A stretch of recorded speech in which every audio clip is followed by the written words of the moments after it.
Hello साथियों, सुप्रभात, जय हिंद। शिक्षा विभाग की प्रमुख समाचार के साथ आप सभी का स्वागत है आपके अपने डिजिटल प्लेटफॉर्म प्रवेश अकेडमी पर। एलटी ग्रेड शिक्षक भर्ती खुशखबरी, टीजीटी 2011, 2016, 2021 की ब्रेकिंग न्यूज, प्राइमरी शिक्षक भर्ती की महा खुशखबरी, नोटिफिकेशन कब तक आएगा, सीयूटी यूजी प्रवेश पंजीकरण 8 से, इलाहाबाद प्रवेश परीक्षा यूपी ट्रिपल की क्या है लेटेस्ट न्यूज, इन सब पर विस्तार से चर्चा करेंगे। अगर आप हमारे इस चैनल पर नए हो तो सब्सक्राइब करके अपने दोस्तों के साथ शेयर अवश्य करिएगा। आइए स्टार्ट करते हैं।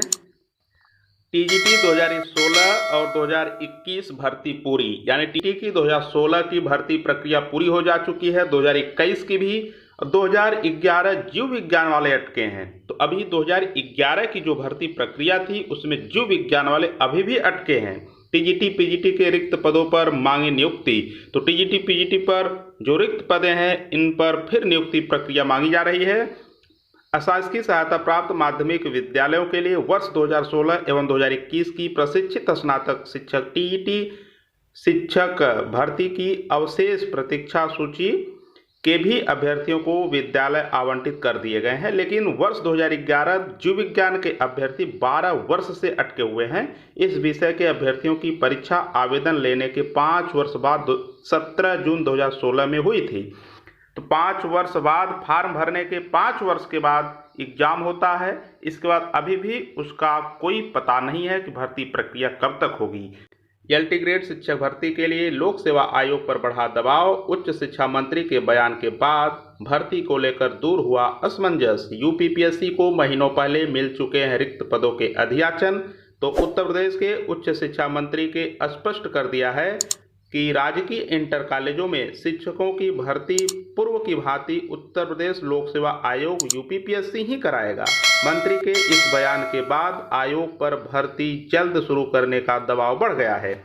मैं आपको बताता चलूं कि ये जो यूपीपीएससी एलटी ग्रेड की भर्ती कराएगा, ये बात शिक्षा आयोग जब बन रहा था उसमें ये बात कह करके टाली जा रही थी कि एलटी ग्रेड की परीक्षाएं भी शिक्षा सेवा चयन आयोग से होगा, लेकिन अब ये उच्च शिक्षा मंत्री ने कहा है कि यूपीपीएससी के द्वारा ही एलटी ग्रेड की भर्ती पूरी की जाएगी, जबकि इसके लिए अध्याचन यूपीपीएससी के पास पहले का ही पहुंचा हुआ है।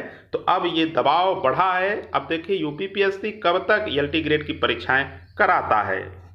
अगस्त के तीसरे सप्ताह से शुरू होगा पीसीएसजे का इंटरव्यू।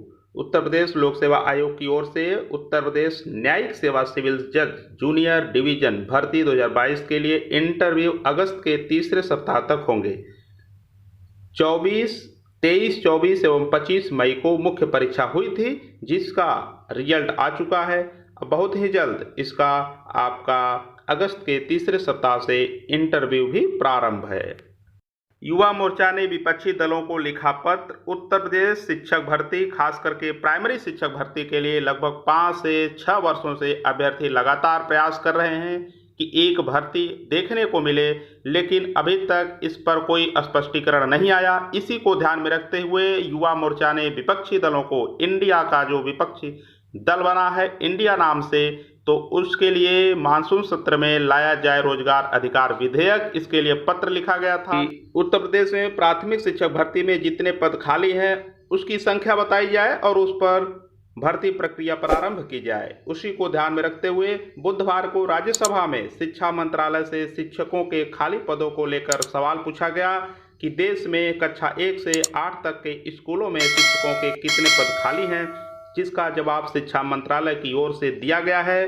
राज्यसभा में दिए गए जवाब के मुताबिक देश में सबसे ज़्यादा शिक्षकों के पद बिहार में खाली हैं। बिहार में साल 2022 से 23 में 1,87,209 शिक्षकों के पद खाली हैं, जबकि दूसरे नंबर पर उत्तर प्रदेश के स्थान है जहां 1,26,028 और तीसरे नंबर पर झारखंड में 74,357 पद खाली पड़े हुए हैं। आप सबको ये पता है कि बिहार में 1,80,000 शिक्षकों की भर्ती की प्रक्रिया चल रही है, वहीं उत्तर प्रदेश में 1,26,028 जो पद हैं इस पर किसी भी प्रकार का कोई वैकेंसी का पता नहीं है।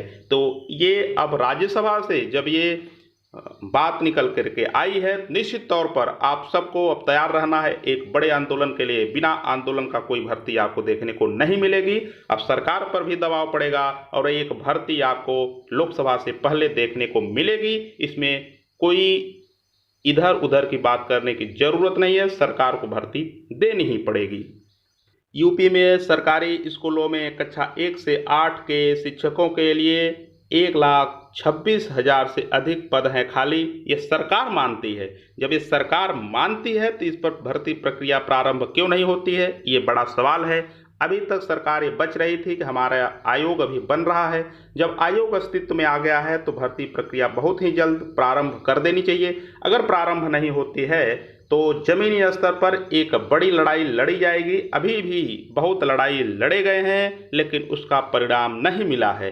लेकिन मैं आप सबको बता दूं, सामने जब चुनाव हो तब अगर अब लंबी लड़ाई लड़ी जाएगी, संख्या बल के साथ लड़ी जाएगी, तभी ये भर्ती प्रक्रिया आपको देखने को मिलेगी। अन्यथा सरकार के पास बहुत सारे ऐसे वादा और दावा हैं जिससे वो सरकार बना सकती है बिना भर्ती दिए। इसलिए आप सबको आगे आना ही होगा, तभी ये भर्ती प्रक्रिया आपके सामने से होकर के गुजरेगा और आपको एक जॉब मिल सकेगी। पीजी के 8 पाठ्यक्रमों का नया कट ऑफ जारी। तो इलाहाबाद विश्वविद्यालय के स्नातक के 8 पाठ्यक्रमों का नया कट ऑफ निकाला गया है। इनमें से 7 पाठ्यक्रमों के प्रवेश शुक्रवार से होंगे। तो शुक्रवार से एडमिशन प्रारंभ है, अपना काउंसलिंग जाकर के करा लें। वहीं एक पाठ्यक्रम का प्रवेश 5 अगस्त से शुरू होगा। तो सीएमपी में दाखिले को कट ऑफ जारी। तो सीएमपी में दाखिले के लिए भी कट ऑफ आपका जारी है। तो अगर आप पीजी में एडमिशन लेना चाहते हैं इलाहाबाद विश्वविद्यालय में तो वहाँ की प्रक्रिया प्रारंभ है, जा करके आप अपना काउंसलिंग कराएं, एडमिशन ले लें।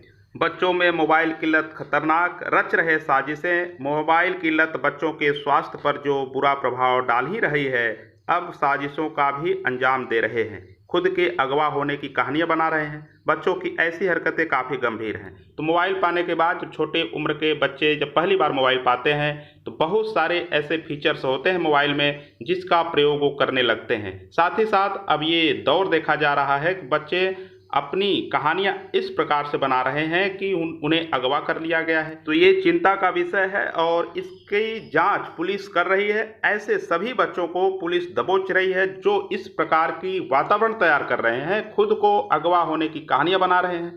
तो इससे अभिभावक भी चिंतित हैं। तो कहीं ना कहीं अपने बच्चों को अगर आप मोबाइल दें तो उनकी निगरानी स्वयं करें, क्योंकि ये जो दौर है ये दौर डिजिटल का दौर है और इसमें बिगड़ने के चांसेस ज़्यादा हैं, बनने के चांसेस कम हैं। मोबाइल चार्जिंग पर लगाते समय युवक की करंट लगने से मौत। तो अगर आप मोबाइल चार्जिंग में लगाएं तो थोड़ा सा सावधानियां बरतें और घर में जिस घर में आपके करंट उतरता हो वहाँ विशेष रूप से ध्यान दे करके ही घर में घुसें, चार्जिंग लगाएं या कोई भी कार्य के लिए आप जाएं। तो दोस्तों आज के इस वीडियो में इतना ही। मिलते हैं नेक्स्ट वीडियो में। जय हिंद।